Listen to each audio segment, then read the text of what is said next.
ज्या दिवशी मी ठरवते ना, की आज पटकन सगळं लवकर आवरायचं, त्या दिवशीच नेमकीच मला एक्स्ट्राचं काही ना काहीतरी काम लागतंच.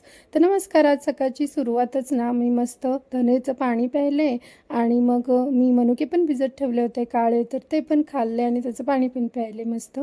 मस्त फ्रेश झाले आणि पटकन गेले किचनमध्ये दुपारचा लंचची तयारी करण्यासाठी, कारण माझ्या मिस्टरांना टिफिन द्यायचा होता. लंचमध्ये मी मेथीची भाजी आणि नाचणीची भाकरी बनवलेली. तर इथे मी मेथीची भाजी आज थोडी वेगळ्याच पद्धतीने बनवली. शेंगदाणे, खोबरं, परत लसूण आणि मिरची आणि धने मस्त फ्राय केले होते, म्हणजे रोस्ट केले आणि त्याचं मस्त वाटण केलं आणि ते वाटण तेलामध्ये छान फ्राय केलं. मिरची ऑलरेडी वाटणामध्ये टाकली होती. मस्त मेथीची भाजी बनवली आणि इथे ना मी नाचणीची भाकरी पण बनवली.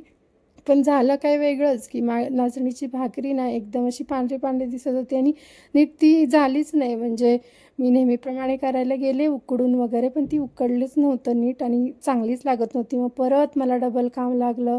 डबल मग मी चपातीचं पीठ मळलं आणि माझ्या मिस्टरांना चपातीच दिली टिफिनवर. तर हेच एक्स्ट्राचं काम लागलं आणि मला खूप उशीर झाला.